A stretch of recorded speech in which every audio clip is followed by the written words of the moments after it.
ഈ മനുഷ്യരെയൊക്കെ മുമ്പിലിരുത്തിയിട്ട് മുഖത്ത് നോക്കി പച്ച നുണ പറയാൻ അതിന് ഒരു റേഞ്ച് വേണം. വെറും റേഞ്ച് അല്ല, മാസ് റേഞ്ച്. അത്തരത്തിലുള്ള മാസ് റേഞ്ച് കാണിച്ച് കയ്യടി മേടിച്ചവരിൽ അതിപ്രധാനിയാണ് സി എ രവിചന്ദ്രൻ. മംഗോളിയനായ ചെങ്കിസ് ഖാനെ വരെ പേരിന്റെ അവസാനം ഖാനി എന്ന് കണ്ടപ്പോൾ അയാൾ മുസ്ലിമാണ് എന്ന് പ്രഖ്യാപനം നടത്തിയ ആളാണ് സി എ രവിചന്ദ്രൻ.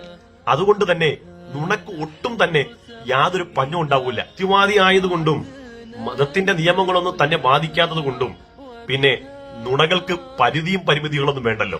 കഴിഞ്ഞ ദിവസം ഇസ്ലാം നാസ്തിക സംവാദം നടന്നു. അതിൽ രവിചന്ദ്രൻ ഒരു വെടിപൊട്ടിച്ചു. നമുക്കിത് കേൾക്കേണ്ടത് എല്ലാവരും ശ്രദ്ധിക്കും. ബുഖാരിയുടെ ഒരു ഹദീസ് ഉണ്ട്, 69:51 ബുക്ക് 89 ഹദീസ് നമ്പർ 12 എടുത്തു വെച്ച് നോക്കിക്കോളൂ.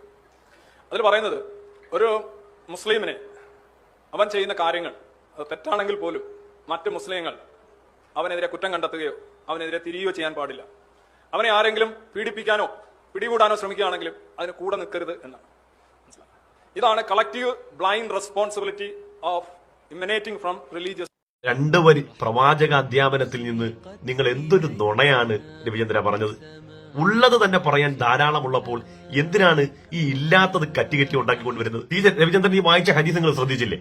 നമ്മൾ മദ്രസ കാലം മുതൽ നമ്മുടെ ബാല്യം മുതൽ നമ്മൾ കേട്ടുവരുന്ന ഹദീസാണ്, അൽ മുസ്ലിമു അഹുൽ മുസ്ലിം. ഒരു മുസ്ലിം മറ്റൊരു മുസ്ലിമിന്റെ സഹോദരനാണ്. അതുകൊണ്ട് തന്നെ ലാ യുസ്ലിമുഹു വലാ യുസ്ലിമുഹു, നീ അവനെ ആക്രമിക്കരുത്, അവനെ നീ കീഴ്പ്പെടുത്തുകയും ചെയ്യരുത്. കാനഫി ഹാജത്തി അഖീഹി, നിന്റെ ഒരു സഹോദരന്റെ ആവശ്യം നീ പൂർത്തീകരിച്ചു കൊടുത്താൽ അല്ലാഹു ഫി ഹാജത്തിഹി, അവന്റെ ആവശ്യവും അള്ളാഹു തല പൂർത്തീകരിച്ചു കൊടുക്കുമെന്ന ഹൃദ്യമായ ഒരു ഹദീസിനെയാണ് അദ്ദേഹം പച്ചയായി ഈ ദുർവ്യാഖ്യാനിച്ചത്. എത്ര ചെറിയൊരു ഹദീസിനെയാണ് ഈ പച്ചക്ക് നുണ പറഞ്ഞ് ആളുകളുടെ മുമ്പിൽ കയ്യടി നേടാൻ വേണ്ടി ദുർവ്യാഖ്യാനിക്കുന്നത്.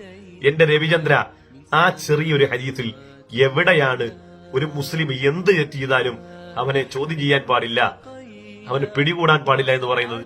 എവിടെയാണ് നിങ്ങൾ ആ പറഞ്ഞ ആ വാചകം എവിടെയാണ് കാണാൻ കഴിയുക? ഇതിനു വേണ്ടിയാണ് അദ്ദേഹം ഈ എഫോർട്ടൊക്കെ എടുക്കുന്നത് അറിയോ? അദ്ദേഹം സാധാരണ സെൽഫ് ഗോളാണ് അടിക്കാറുള്ളത്. സ്വന്തം അനുയായികളെ മുമ്പിരുത്തിക്കൊണ്ട് ഈ മതങ്ങളെയൊക്കെ ട്രോളിയിട്ട് കയ്യടി മേടിക്കുന്ന ഒരാളാണ്. അദ്ദേഹത്തിന്റെ നുണ കേട്ട് നമ്മൾ അദ്ദേഹത്തെ നിസ്സാരമാക്കരുത്. അദ്ദേഹത്തിന്റെ നിസ്സഹായതയെ നമ്മൾ മനസ്സിലാക്കണം. എന്തെന്നാൽ ആയിരക്കണക്കിന് യുക്തിവാദികൾ അവരുടെ ആചാര്യനും അവരുടെ ആൾദൈവവും ഒക്കെ ആയിട്ട് കാണുന്ന ആളാ. അപ്പൊ അദ്ദേഹം അങ്ങനെ പരാജയപ്പെടാൻ പാടില്ല. അപ്പൊ പിന്നെ അവസാന അസ്ത്രം എന്നുള്ള നിലക്ക് നുണ പറയുക, അതല്ലാതെ മുമ്പിൽ വേറെ വഴിയില്ലല്ലോ പിടിച്ചു നിൽക്കാൻ. ഇതുകൊണ്ട് തന്നെയാണ് രവിചന്ദ്രൻ ഞങ്ങൾ പറയാറുള്ളത്, മതവും മതം ഉൾക്കൊള്ളുന്നവരിൽ നിന്നാണ് മൊറാലിറ്റി ഉണ്ടാകുന്നത്.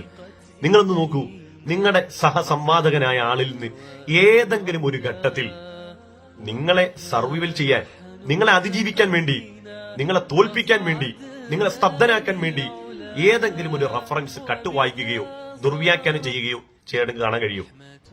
അവിടെയാണ് റിലീജിയന്റെ മൊറാലിറ്റികൾ മനസ്സിലാക്കേണ്ടത്. ഈ നുണ പറയാതിരിക്കുക എന്നുള്ളത് ദൈവഭയമുള്ളത് കൊണ്ടാണ്. അത് നിങ്ങൾ ശ്രദ്ധിക്കണം. അതുകൊണ്ട് പൊന്നു രവി ദൈവമേ, ഈ നുണയൊക്കെ സ്വന്തം വേദിയിൽ സെൽഫ് ഗോൾ അടിച്ച് ആളുടെ കയ്യടി നേടുമ്പോൾ പറഞ്ഞാൽ പോലെ മുസ്ലിമീങ്ങളോട് സംവദിക്കുമ്പോൾ മാക്സിമം ഫാക്ട് തന്നെ പറയാൻ ശ്രമിക്കൂ. ഇല്ലെങ്കിൽ അങ്ങയുടെ അനുയായികൾക്ക് മുമ്പിലുള്ള ആ ദൈവപ്പട്ടമുണ്ടല്ലോ, അതെല്ലാം നഷ്ടപ്പെട്ടു പോകും. ആ മുള്ളാര് വലിച്ചു കീറി ഭിത്തിയിലേക്ക് റബ്ബർ സ്റ്റാമ്പ് പോലൊട്ടി.